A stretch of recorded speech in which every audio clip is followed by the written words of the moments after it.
Amén. Que dice, no os conforméis a este siglo, o sea, no tomen la forma que tiene este siglo. Por supuesto que el siglo es la sociedad, ¿verdad? Es el año, pero nosotros no podemos tener la forma de un año, sino la forma de la gente de ese año. La gente actual ya no es la misma gente y ya no actúa de la misma forma que cuando mi papá nació. Mi papá murió en 1985 y nació como en 1909. El siglo del que está hablando Pablo, que estamos hablando de 20 siglos, ¿verdad? Porque esto fue escrito en el primer siglo. Ya la gente de este primer siglo ya era la gente corrupta de Roma. Estaba escuchando a un doctor que es español, que se llama César Vidal, y él es un erudito en la escritura. Es un hombre que habla 8 idiomas. Ha leído la Biblia en hebreo, en griego, en inglés, en ruso, y habla 8 idiomas, hasta arameo. La cosa es que él es erudito y dice que el emperador de la época de Jesús era tan corrupto, y esto es un tema solo de adultos, así que tápenle los oídos a los niños. Era un emperador tan corrupto que ya no tenía esposas, o sea, ya no tenía intimidad con mujeres y ya no tenía intimidad con hombres, sino con niños. O sea, el emperador romano de la época de Jesús era un gran perdido, era un gran degenerado. El punto es el grado de corrupción moral que había en Roma. Y si nosotros analizamos qué grado de corrupción moral hay actualmente, nos damos cuenta que tal vez es peor, no es mejor. Y la corrupción, el tema de la corrupción casi siempre se toca entre los políticos. Pero nosotros sabemos que la corrupción es de carácter moral, ¿verdad? No sé por qué siempre la asociamos a un cargo público, pero puede haber corrupción en el hogar. Cuando el padre de familia es infiel, es corrupto, está podrido. Corrupción quiere decir podredumbre. Isaías capítulo 1, verso 3. Conoce el buey a su dueño y el asno el pesebre de su señor. Israel no entiende, mi pueblo no tiene conocimiento. Fíjense que Isaías le está hablando al pueblo de Israel. Y empieza este verso hablando de un buey y hablando de un burro. Un asno es un burro.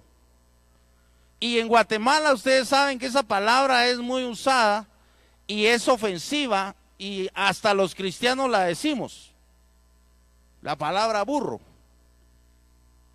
Pero aquí está usando el Señor el ejemplo del burro y está diciendo que el buey, fíjense bien, conoce a su dueño. O sea, un buey no es tan buey como pensamos. Y el burro no es tan burro como decimos. Increíble. Amén. ¿Por qué? Porque dice, y el asno, que es el burro, el pesebre de su señor. O sea, el lugar donde el Señor tiene al asno, ¿verdad? Pero, ¿qué pasa? Israel no entiende, mi pueblo no tiene conocimiento. O sea, aquí Dios no le está hablando a la gente en general. ¿Ya se fijaron? Porque el Señor está diciendo, mi pueblo. Entonces, está hablando de la gente que es el pueblo de Dios. Ahora vean cómo les dice, verso 4. Oh gente pecadora, pueblo cargado de maldad, generación de malignos, hijos depravados. dejaron a Jehová, provocaron a ira al Santo de Israel, se volvieron atrás. O sea, el Señor les está reprochando a ellos 7 pecados. Amén. En primer lugar le dice gente pecadora. O sea, todos los pecados que ya sabemos, esta gente lo hacía. Eran idólatras, eran borrachos, eran mentirosos, eran infieles, eran ladrones, eran corruptos, o sea, gente pecadora. Pero ¿qué más hacía? Pueblo cargado de maldad. Y para esto yo estaba usando el ejemplo de los taxistas. Los taxistas, no solo de San José Pinula, sino de toda Guatemala, son personas que generalmente son adultos, generalmente tienen su hogar, ¿verdad? Ya algunos tienen hijos grandes, otros tienen hasta nietos, pero los taxistas no son santos, o sea, no son, si usted quiere encontrar a una persona moralmente perfecta, o sea, alguien conocedor de la escritura o alguien que sea ejemplar moralmente, no creo que usted piense inmediatamente, voy a ir con aquel mi cuate, el taxista. O sea, lo que quiero decir es que los taxistas son personas normales, comunes y corrientes. Algunos toman, o sea, beben licor, algunos fuman. Generalmente los taxistas, entre ellos, ¿verdad? Así como los gremios, diferentes gremios, bromean, dicen malas palabras, hacen chistes picantes, etcétera.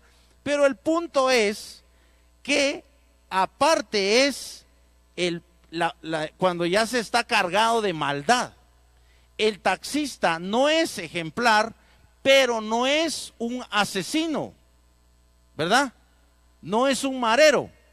Generalmente los taxistas no están marcados con tatuajes, ¿verdad? En cambio los mareros son otra cosa. Los mareros ya tienen tatuajes, ya tienen algunos ingresos a Pavón o alguna cárcel, ya son asesinos, o sea, no solo con el problema de las drogas, que sean drogadictos, sino que venden drogas, entonces están en otro grado de maldad. Amén. Y luego les dice, generación de malignos. O sea, no solamente están cargados de maldad, sino que están inclinados al mal. Ahora, habla de hijos depravados. Esto ya tiene que ver con la sexualidad. O sea, ya es una mente depravada, significa que sexualmente ya se salió de cierto orden, ¿verdad? Ya no es solamente esposo de su esposa o esposa de su esposo, sino que es un libertinaje y una situación depravada. Por eso usa la palabra depravado, pero no puedo hablar con mucha libertad de eso por los niños, ¿verdad? Pero ustedes me comprenden. Ahora, otro pecado que ellos hicieron es que dejaron a Jehová. Ahora, ¿cómo dejaron a Dios? ¿En qué momento dejaron a Dios? Si realmente no ven a Dios. ¿Cómo sabemos que hemos dejado a Dios si realmente no lo vemos? ¿Verdad? Porque un esposo deja a su esposa porque vive con ella. Y la deja, ¿qué quiere decir? Que ya no va a ir a la casa, se va con otra o se va a otra casa, o viceversa. Pero, ¿cómo dejó el pueblo de Israel a Dios? Ahora lo amplía. Encima de que lo dejaron, provocaron a ira al Santo de Israel y se volvieron atrás. O sea, volvieron a hacer aquello que originalmente hacían cuando Dios no estaba. Recuerden que Dios los saca de Egipto y ellos son esclavos. Y allí en Egipto tenían costumbres los egipcios que eran completamente paganas, o sea, eran idólatras, era otra cultura, tenían otra forma de hacer las cosas, consideraban que el faraón era un dios, o sea que había adoración a un hombre. El faraón era un hombre de carne y hueso y sin embargo los egipcios lo consideraban un dios. Entonces idolatraban al mismo ser humano, por ejemplo, entre otras cosas.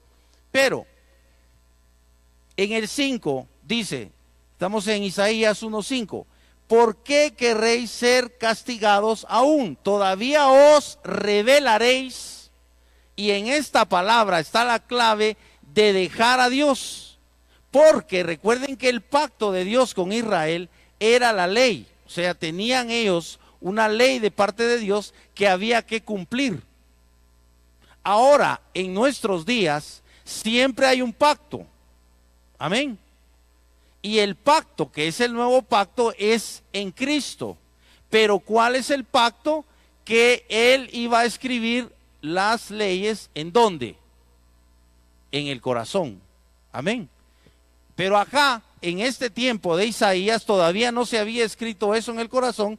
Y entonces por eso dice, todavía os rebelaréis. Y aquí viene la corrupción. O sea, aquí explica qué es la corrupción. Y dice, toda cabeza está enferma y todo corazón doliente. En el verso 6 aclara qué es la corrupción. Desde la planta del pie hasta la cabeza no hay en él cosa sana, sino herida, hinchazón y podrida llaga. No están curadas, ni vendadas, ni suavizadas con aceite. El problema es que está hablando del pueblo de Israel. ¿Se fijan? Entonces, ahora, para nosotros, es muy delicado, porque recuerden que ahora nosotros somos el pueblo de Dios. Amén. ¿Por qué? Porque nosotros hemos venido a ser injertados, ¿sí? Como el pueblo de Israel desechó al Mesías, desechó a Cristo, entonces ellos fueron como una rama que fue desgajada y nosotros fuimos injertados, pero también hay una amonestación respecto de eso. Pero vamos a volver otra vez al tema. Vamos ahora, por favor, a Hebreos 2:1. Saltemos acá, a Hebreos 2:1 otra vez.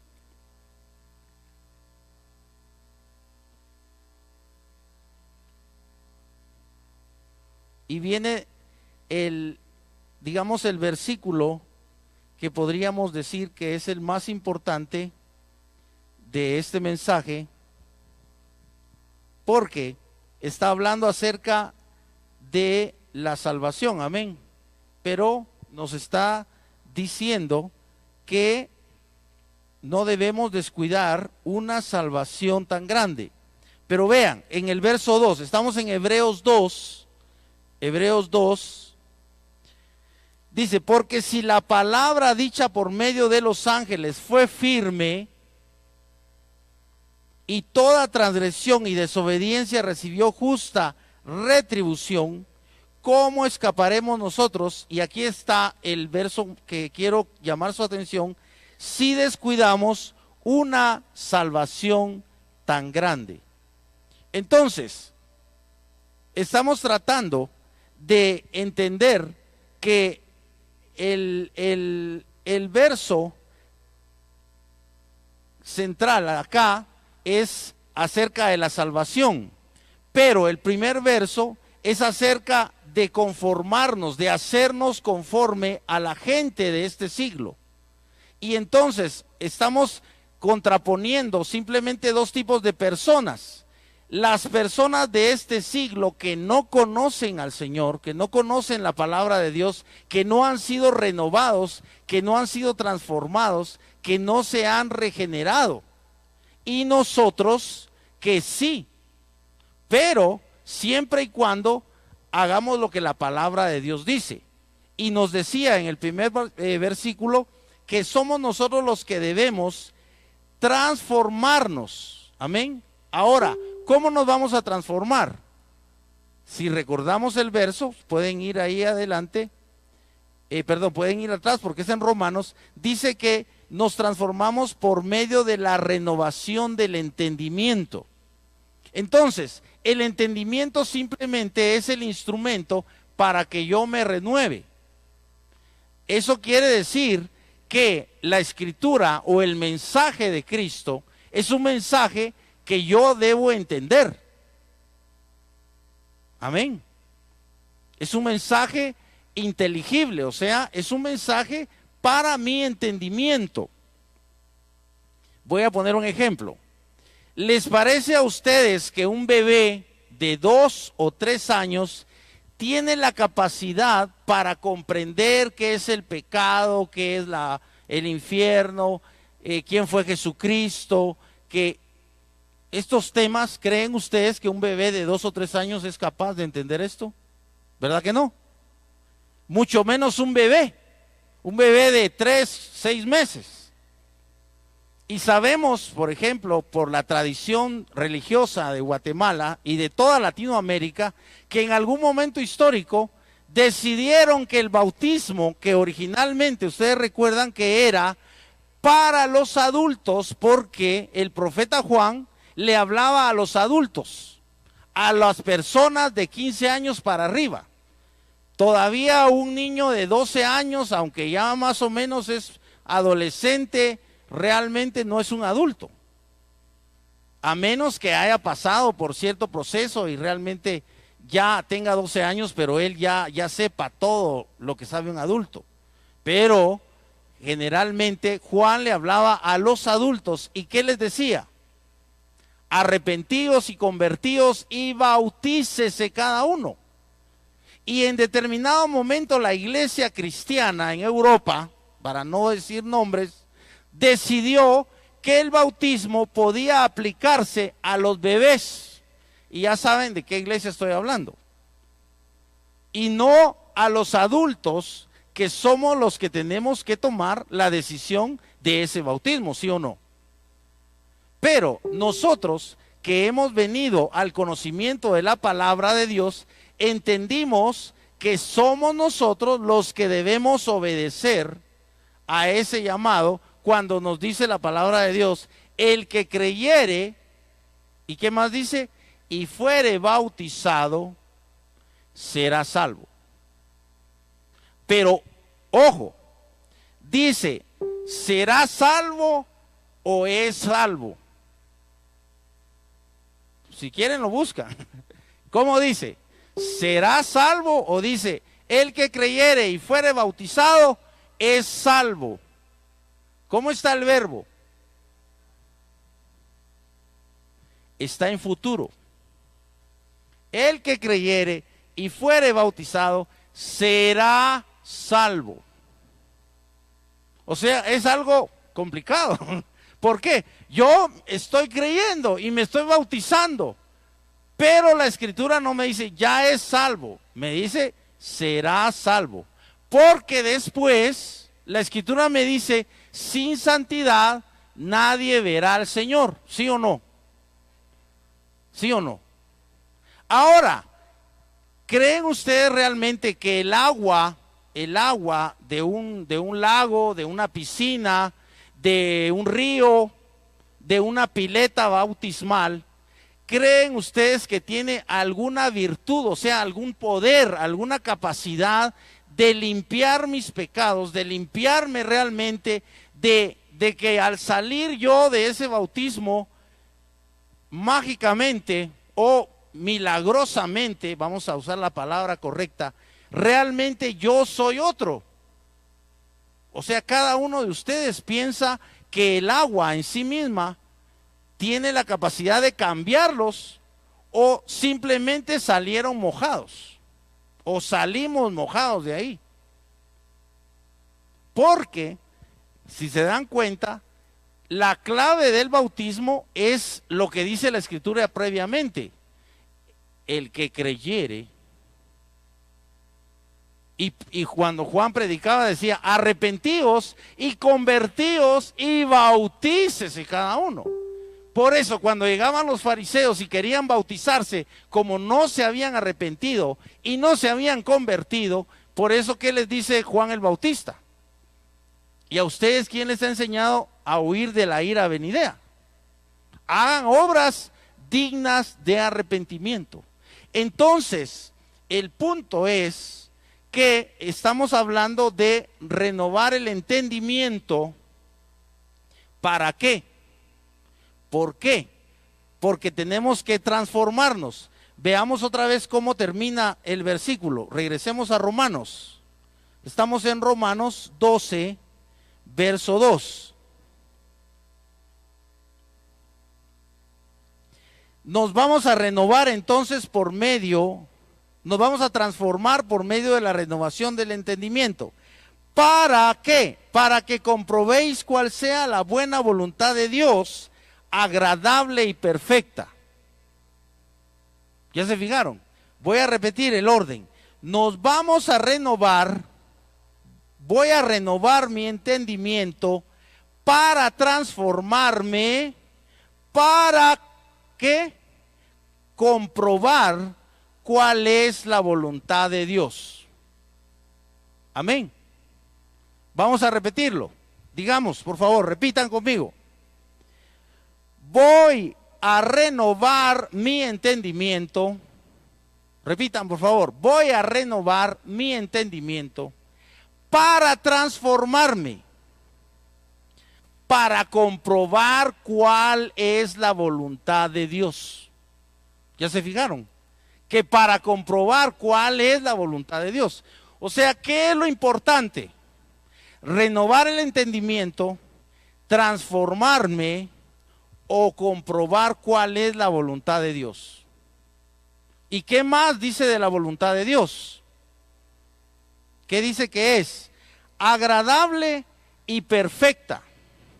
Porque, ¿cuál es el objetivo de la palabra de Dios? ¿Cuál es el objetivo de entender el mensaje de Cristo? El que creyere a un mensaje, ¿sí o no?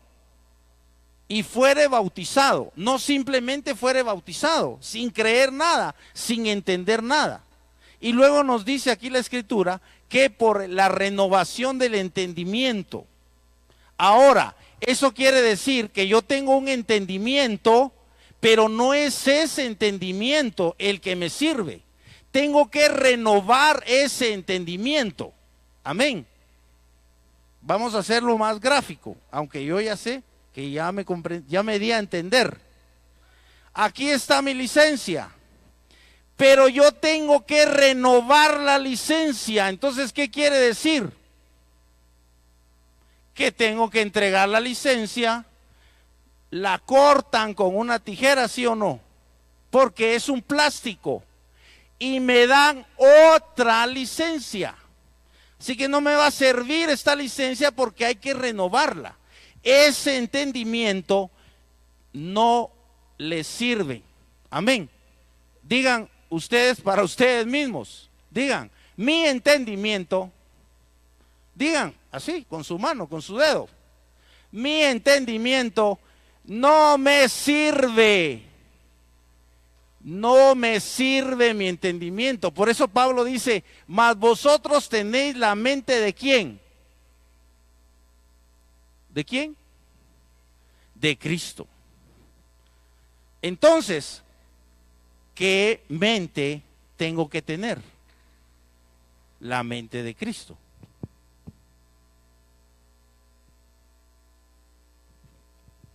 Ahora, tengo la mente de Cristo, pero al igual que los que tienen carro, si quieren usan el carro y si quieren se van a pie. No usan el carro. Tienen carro pero no lo usan, porque no van a ir a la tienda en carro. ¿Verdad que no? El carro se queda afuera de la casa y no se meten a la casa en el carro. Se meten a pie. Y hay lugares donde el carro ya no entra porque son veredas, porque es muy empinado. Entonces, tiene la mente de Cristo, pero tiene que usarla. Ahora vuelvan a decirse a ustedes mismos, tengo la mente de Cristo. Díganse a ustedes mismos, pero tengo que usarla. O sea, no la usa. Es como la Biblia. La tenemos, pero no la usamos. ¿Verdad que no? Y hasta el pastor nos contó aquella historia de que el pastor llegó a visitar a la oveja y ella le dio una cucharita, y el pastor dejó la cucharita, creo que era una cucharita, dentro de la Biblia de ella, y al año regresó y dice que ella le reprochó, pastor, yo le di una cucharita y usted no me la devolvió, se la robó. Y entonces él le dijo, no, yo te la puse adentro de la Biblia, anda a buscar la Biblia, y ahí estaba la cucharita, no había usado la Biblia. Entonces, si no usamos la mente de Cristo, no se renueva el entendimiento. Ahora, ¿cómo es eso de la mente de Cristo? La mente de Cristo es cómo piensa Dios. Ahora, ¿creen ustedes que saber cómo piensa Dios es fácil o es difícil? ¿Creen ustedes que es fácil o es difícil saber cómo piensa Dios? Es fácil. Aquí está cómo piensa Dios. ¿Sí o no? ¿Cómo actuó Dios en el caso de Caín y Abel? Ahí está. Así piensa Dios. O sea, no felicitó a Caín porque mató a Abel. No. Le dijo, ¿dónde está tu hermano? Y Caín le dijo, ¿acaso yo, puchis, como decimos en Guatemala, puchis? ¿Acaso yo tengo que cuidar a mi hermano? Pero sí tenía que cuidar a su hermano. Amén. Y sin embargo, Caín mató a Abel. Y el Señor le dijo, la sangre de tu hermano clama a mí desde la tierra. Y en todos los casos podemos ver que la Escritura no oculta el pecado. Perdón, voy a tomar un trago de esto.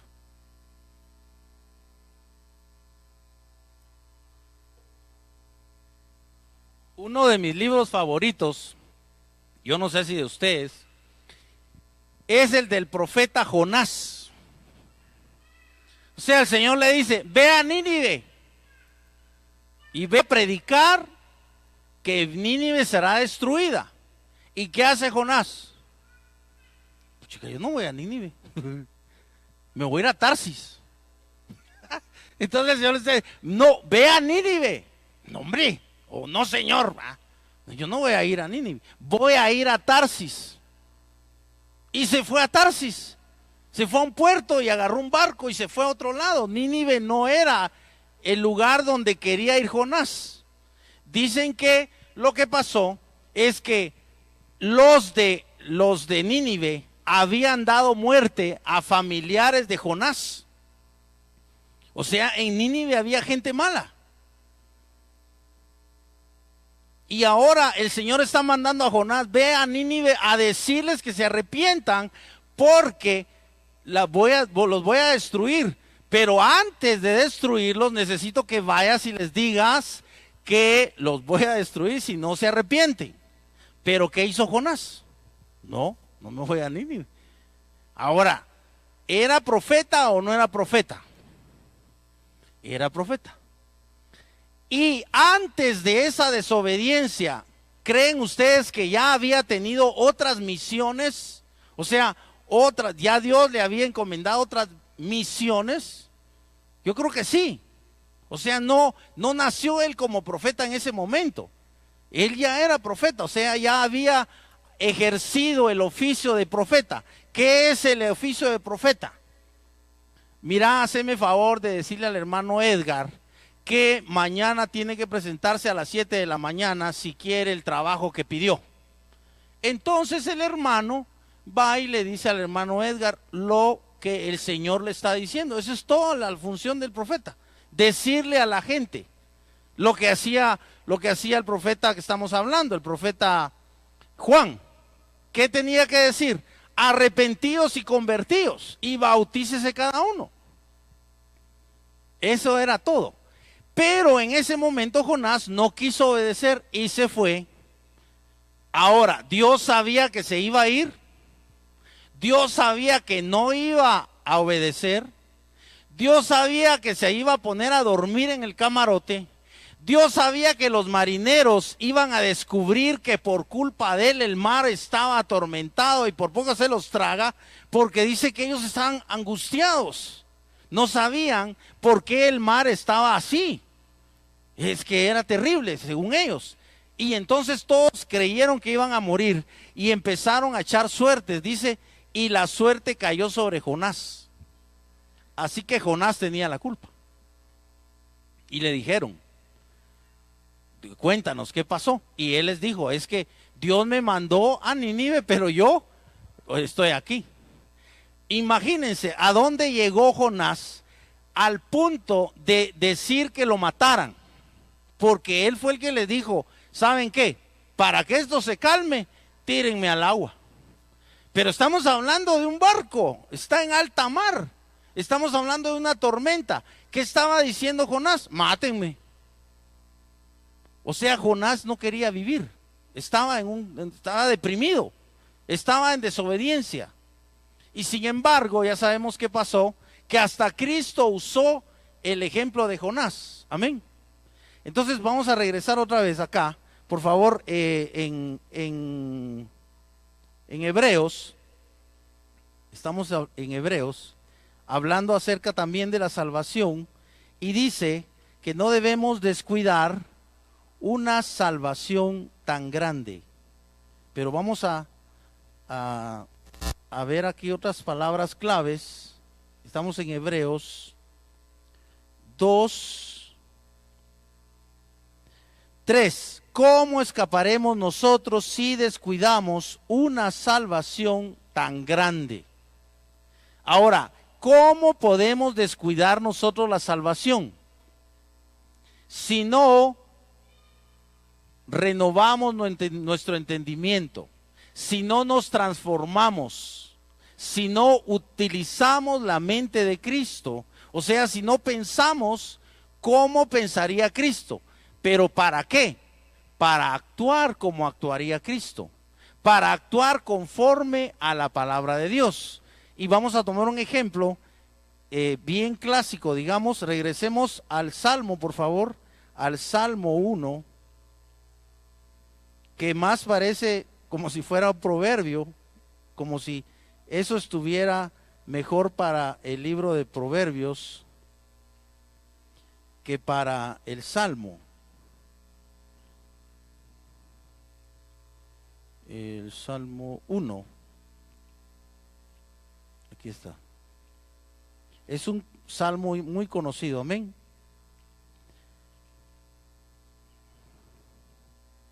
Si los salmos son para exaltar a Dios, para alabar a Dios, para bendecir a Dios, ¿por qué el Salmo 1 comienza hablando del varón, o sea, del hombre, de cómo debería ser? Porque ¿qué dice el Salmo 1?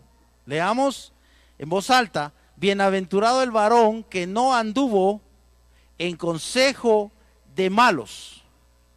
Amén. Quedémonos ahí un momento. ¿Qué es un consejo? Un consejo es unas palabras que alguien nos dice para que lo hagamos. ¿Sí o no? O sea, para que hagamos lo que él está sugiriendo que hagamos. Eso es un consejo. Entonces, ¿qué son? Son palabras. Son palabras. Pero ¿qué tipo de palabras? ¿De dónde vienen esas palabras? Dice que es un consejo de malos. O sea, viene el consejo de personas que son malas. Y luego da otra sugerencia. Ni estuvo en camino de pecadores,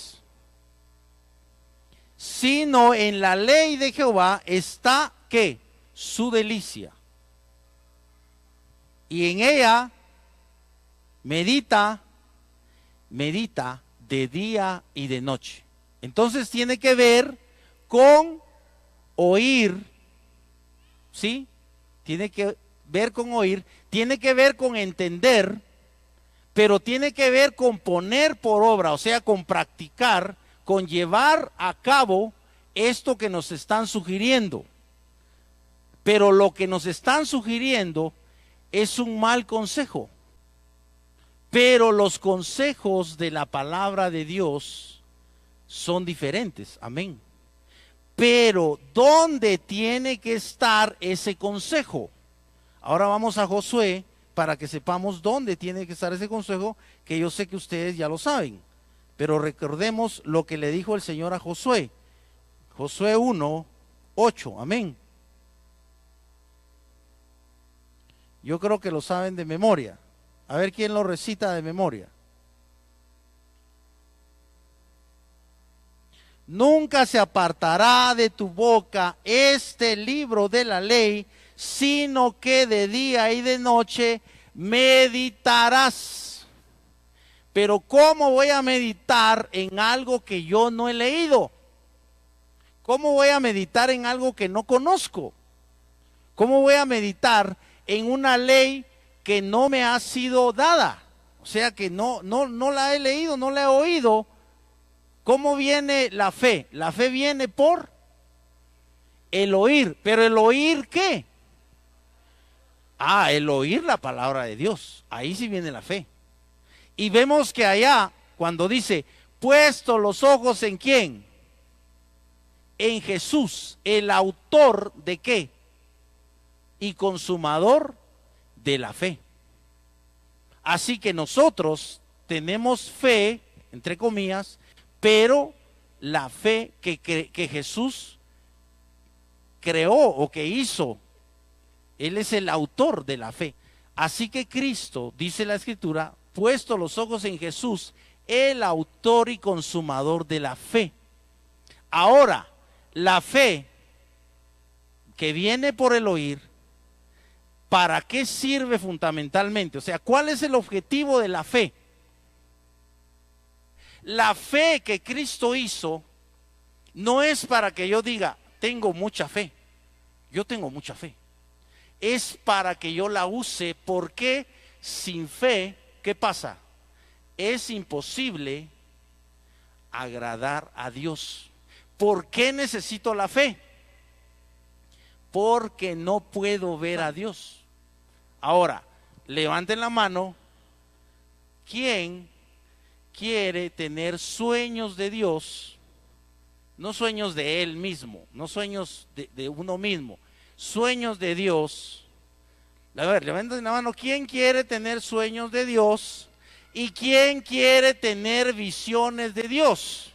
Levanten la mano si quieren tener sueños de Dios. Solo quiero ver quién quiere tener sueños de Dios y quién no quiere tener ni sueños ni visiones.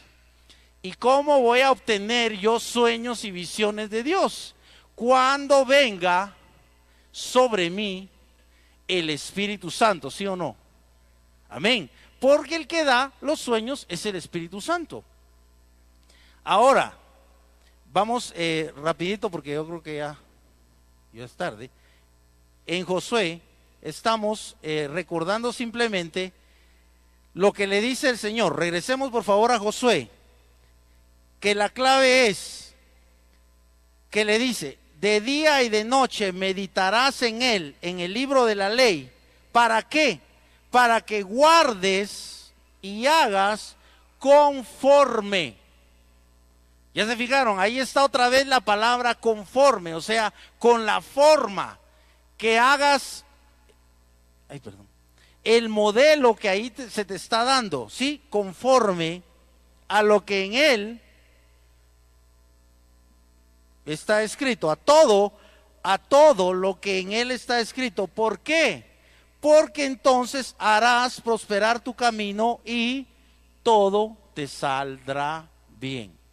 Tanto que ustedes saben que este es el versículo del éxito y el versículo que muchos usan para el billete, pero no tiene nada que ver con dinero.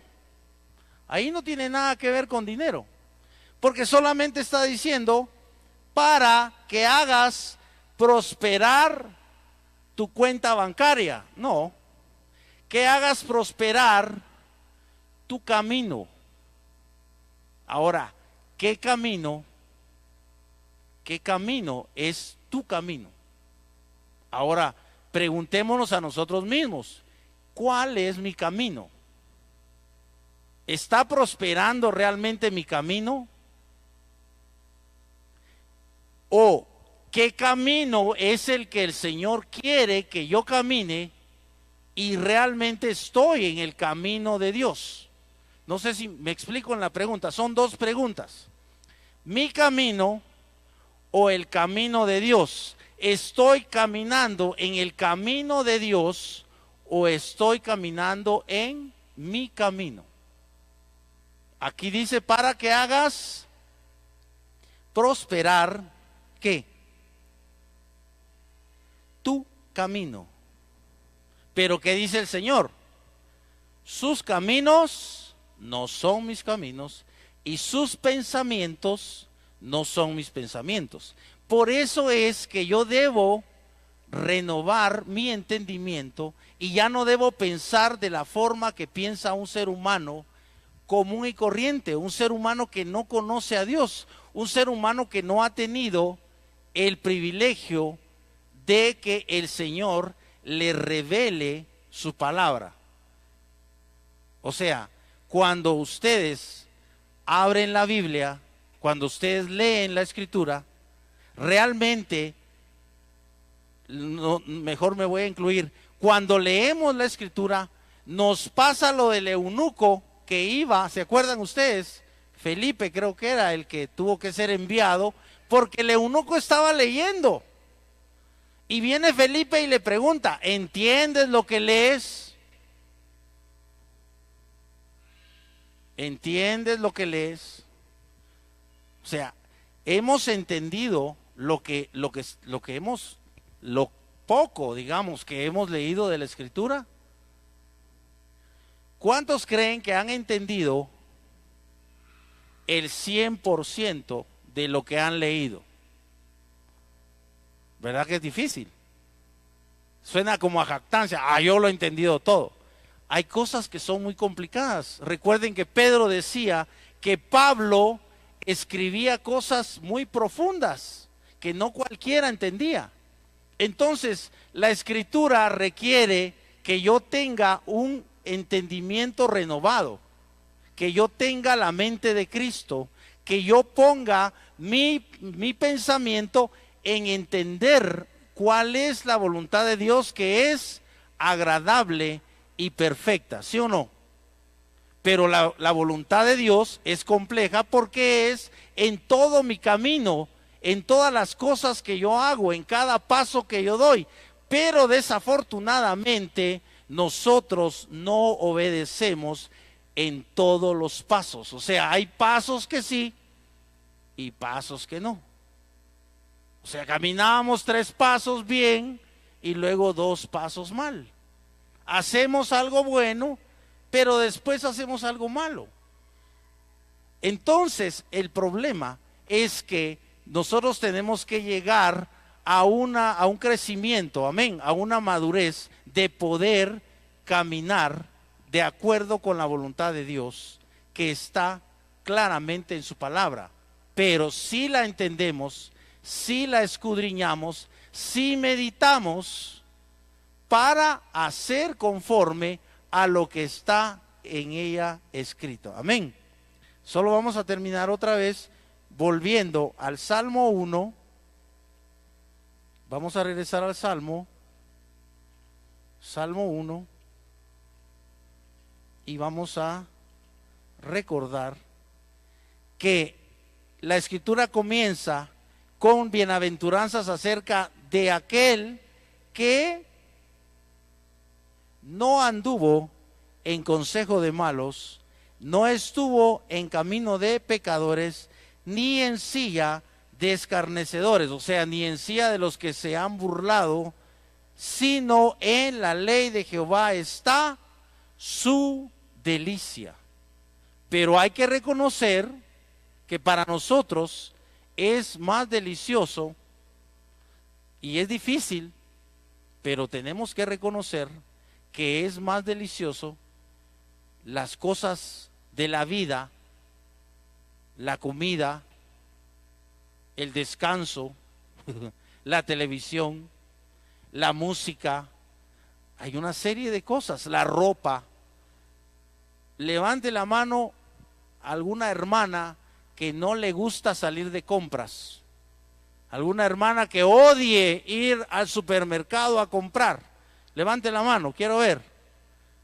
Ninguna, miren, mírenla, como dice, como decía el ñoño, mírenlas.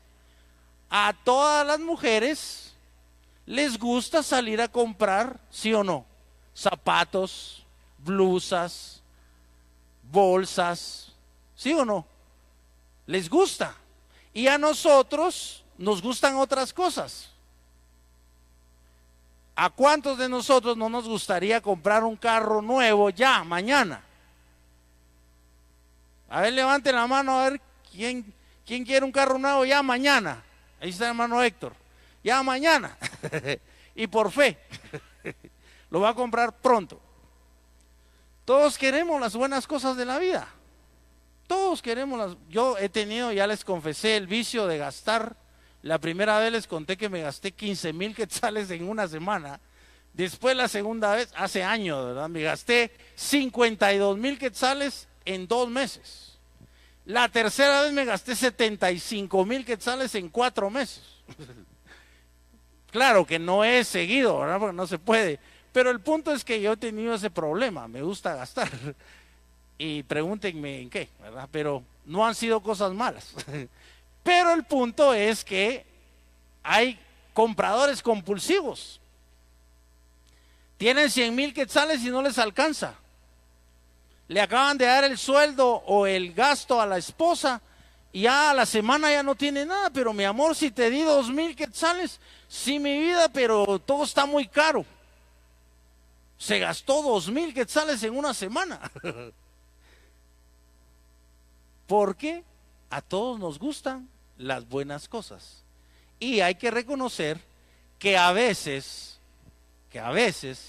solo el tiempo, digamos, el tiempo, que no es precisamente el diezmo ni nada, que no tiene nada que ver con eso, solo el tiempo que dedicamos a las cosas de Dios, entre comillas, que pensamos que es esto.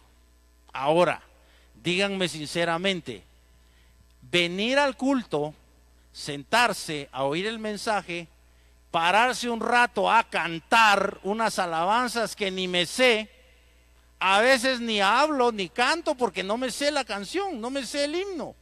Entonces estoy parado en el tiempo de alabanza, pero no estoy cantando, porque el único que se sabe la canción es el director de alabanza, es el hermano Héctor.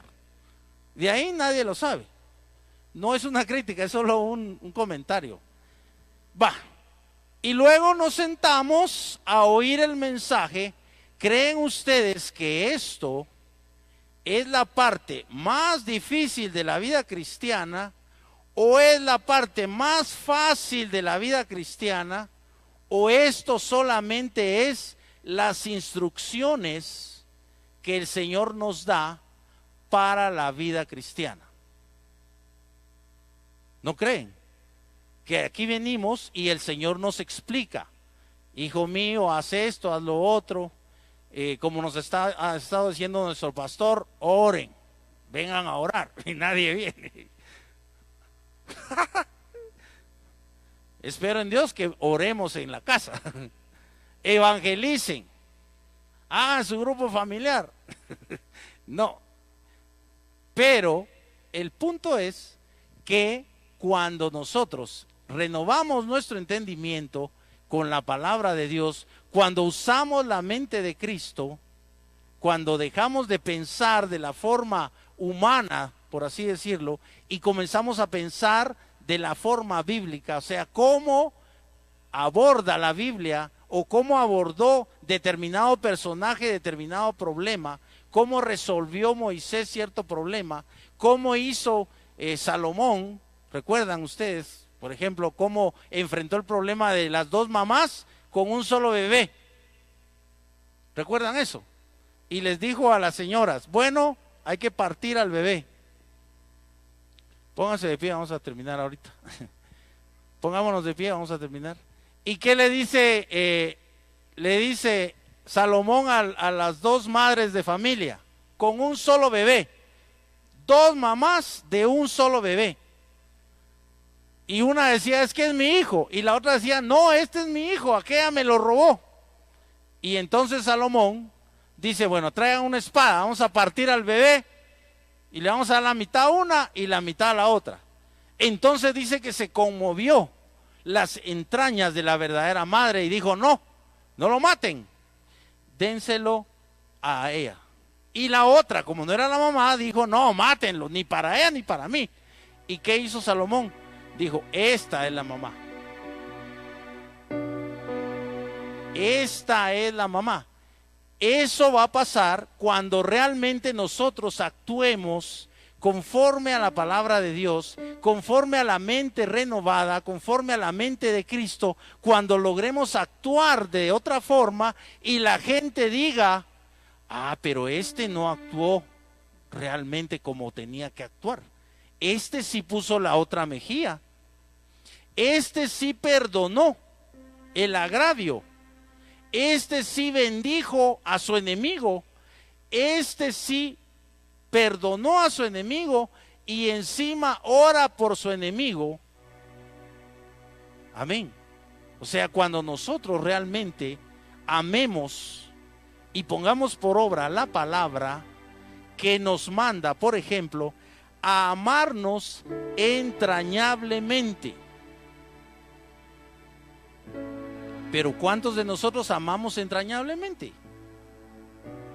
Entrañablemente es como ama la madre a sus hijos, el padre a sus hijos, entrañablemente, con lo interno, con las entrañas. Ese es el amor que tenemos que tener. Pero solo está aquí la teoría, ¿verdad? Solo nos dice, ámense unos a otros. ¿Cómo? Entrañablemente. Y todavía no nos amamos entrañablemente. Eso es realmente la parte importante del cristianismo. Poner por obra esto, poner por obra la palabra de Dios, todo lo que nos dice, pero diariamente en el caminar, y es lo que no hacemos. Pero el Señor, estoy seguro, a todos nos ha dado una medida de fe, porque lo dice la palabra, para que podamos hacer, poner por obra esta palabra. Amén. Vamos a orar. Padre, gracias en esta noche, Señor, por tu palabra. Señor, a veces es difícil de entender, a veces es difícil de hacer, y a veces, la mayor parte de veces no la hacemos. Pero Señor, ayúdanos en el nombre de Jesús a poner por obra tu palabra. Señor, a perdonar al que nos ofende. Ayúdanos a amarnos entrañablemente. Ayúdanos, Señor, a amar al que no conoce tu palabra, al que no conoce a Cristo. Ayúdanos a llevar ese mensaje. Señor, ayúdanos a ser ejemplo en el trabajo, a ser fieles en la casa, a ser obedientes como hijos, porque de nada sirve que vengamos al servicio, que llevemos una Biblia en el brazo y no obedecer a tu palabra. Señor, estamos orando en esta noche para que renueves nuestro entendimiento, para que entendamos tu palabra con la mente de Cristo. Padre, ayúdanos en el nombre de Jesús a renovar nuestra mente que sea la mente de Cristo, Padre, en el nombre de Jesús, a desechar las obras del viejo hombre. Padre, ayúdanos a actuar como Cristo, con el viejo hombre crucificado, y que el nuevo hombre, Señor, pueda levantarse para tu gloria y para tu honra, obedeciendo. Padre, ayúdanos a obedecer tu palabra. Señor, pon en nosotros hambre por tu palabra. Haznos eruditos, conocedores, personas que leen tu palabra, personas que entienden tu palabra, personas que son capaces de explicar tu palabra a otros. Padre, que podamos entender tu palabra y que podamos ponerla por obra en todas las cosas, en todas las decisiones, en cada uno de los pasos que damos en esta vida. Padre, gracias en esta noche por tu palabra. Gracias, Señor, por bendecirnos, sobre todo con la presencia de Jesucristo en nuestro corazón. Si alguno acá no ha recibido a Cristo, en esta hora puede pedir perdón y repetir conmigo: Señor Jesús, te entrego mi vida. Señor Jesús, te pido perdón por mis pecados. Señor Jesús, entra a mi corazón y toma la autoridad, toma el señorío, toma el trono de mi corazón, Señor, para que yo pueda ser conforme a tu Hijo Jesucristo. Padre, gracias por todo lo que nos das, en el nombre de Jesús. Amén y amén.